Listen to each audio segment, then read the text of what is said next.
Halo guys, welcome to back PTM Podcast Tatap Mata. Kali ini dengan gue Leson Rauzan dan gue gak sendiri nih. Kali ini gue ditemanin oleh Firly. Kali ini kita akan membahas mengenai pilihan HTS atau friendzone. Betul banget kan? Nah mungkin teman-teman yang di sini tuh pernah mengalami HTS dan friendzone, ya nggak sih? Benar. Nah, oke. Hubungan tanpa status ini atau HTS dan friendzone menjadi dua istilah yang sering membayangi hubungan percintaan di zaman yang modern. Bagi banyak orang, friendzone adalah masalah kompleks yang bisa membuat hati terluka dan perasaan bimbang. Sementara itu, HTS menjadi pilihan bagi mereka yang ingin menjalani hubungan tanpa komitmen formal. Fenomena ini menimbulkan pernyataan tentang batas antara persahabatan dan romansa. Nah, kali ini ada 10 pertanyaan yang udah disiapin oleh teman-teman PTM. Yang pertama itu, BTW, lu itu pernah nggak sih ngerasain HTS atau friendzone? Kalau pernah, ceritain pengalamannya mengenai HTS dan friendzone itu. Oke, kalau dari pengalaman gue pribadi sih, gue pernah. Mau tahu nggak? Mau dong. Di sini pada mau tahu semua kan? Cuman gue nggak tahu ini posisinya HTS atau friendzone. Jadi gini ceritanya. Penasaran nih. Awalnya gue sama dia pasti belum kenal. Temenan aja kita belum. Terus ada suatu tempat yang menjadikan kita itu kenal. Di mana tuh? Rahasia. Oh. Nah, pas lagi di tempat itu kita kenalan, ya saling kenalan lah kayak, hai namaku Firly, namaku Ales gitu. Nah setelah itu kita saling bercerita lah tentang kehidupan berjalannya seperti apa. Terus lama kelamaan tumbuh rasa nyaman di hati gua. Kenapa gue bisa nyaman? Karena gue ngerasa dihargain sama kalau cerita sama dia. Kan ada kalau kita lagi cerita orangnya itu malah ngebandingin, ya kan? Itu kan kayak ngerasa ini yang cerita tuh gue atau elu. Tapi kalau sama dia enggak, gue ngerasa dihargain. Gue ngerasa didengerin. Dan kalau lagi cerita tuh gue lagi cerita dia selalu natap mata gue. Dia nggak pernah motong pembicaraan gue, dan sampailah gue cerita tentang permasalahan keluarga yang ada di keluarga gue. Cuman gue ngerasa dia juga ada feedback gitu ke gue, ngerasa kalau dia juga adalah perasaan. Cuman apa ini perasaan gue doang? Lu ngerasa gitu nggak sih? Kalau gue sih dikit. Nah, terus juga nih ada pertanyaan yang kedua. Menurut lu apa sih perbedaan antara HTS dan friendzone itu? Menurut lu? Menurut gua, HTS itu hubungan tanpa syarat. Kalau friendzone itu zona teman. Berarti kalau HTS, mereka berdua itu sama-sama punya perasaan. Cuman nggak ada yang berani untuk mengungkapkannya dari salah satunya. Terus kalau friendzone itu yang punya perasaan satu pihak saja.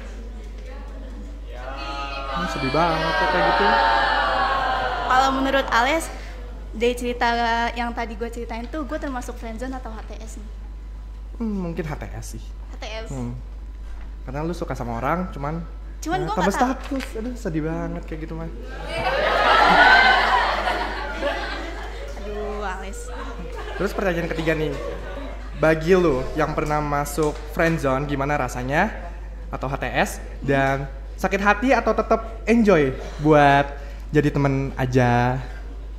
Kalau menurut gue sih enjoy aja, kita jalanin aja dulu, ikutin alurnya. Oke.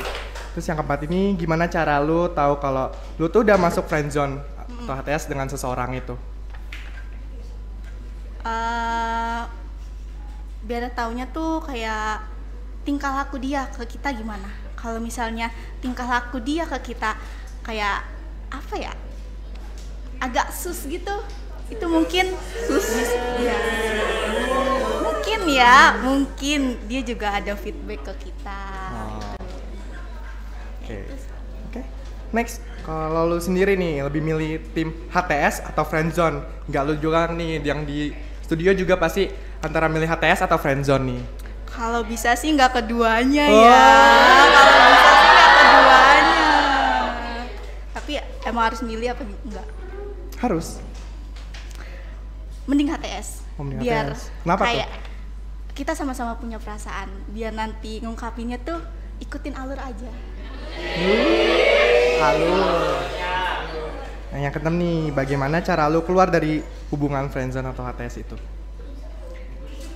Mengungkapkan Apa? Mengungkapkan apa rasa yang ada dalam hati lu.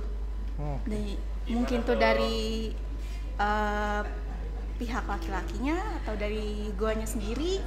Kalau gua berani ya gua ungkapin biar nggak terjadi HTS atau friendzone.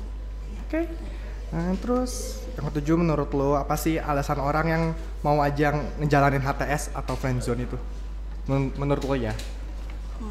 Mungkin dia takut untuk pacaran. Kalau udah ada status pacaran, nanti takut ditinggal. Mungkin orang itu juga punya pengalaman buruk mengenai pacaran gitu ya. Oke. Dan gimana pandangan lu kalau ngeliat orang nih ada di fase HTS dan juga friendzone? Menurut pandangan lu sendiri? Pandangan gue sendiri ngeliat orang yang ada di HTS atau friendzone, ya semangat aja sih. Semangat. Dan yang 9 nih, kalau punya temen yang ngerasa stuck di friendzone, apa yang bisa kita lakukan untuk bantu dia untuk keluar dari friendzone ini? Dengerin ceritanya. Kalau orang itu kamu dengerin ceritanya gimana? Jangan dong. Karena kalau cuma friendzone kita juga apa sih kayak anggapnya salting sendiri terus pengen cerita ke temen dekat, iya nggak sih? Iya sih. Pengen bagi rasa salting kita. Cuman kalau kita bagi ke dia nanti ketahuan dong kalau kita suka sama dia. Oke. Nah, yang terakhir nih, ada pesan nggak buat pendengar yang lagi ngalamin HTS atau friendzone, pendengar mau yang dari rumah atau yang ada di studio ini? Mungkin untuk teman-teman yang pengen keluar dari zona friendzone atau HTS, kalau kalian berani, ungkapin aja. Ungkapin. Daripada dipendem, jadi apa ya? Nah, kalau dipendem itu kayak, aduh gak enak banget. Ya kan? Bener. Kitanya kayak, gimana gitu, greget. Oke, nah itu ada sekian dari podcast PTM kita kali ini. Thanks for watching guys. Stay tune di PTM Podcast Tatap Mata. Bye.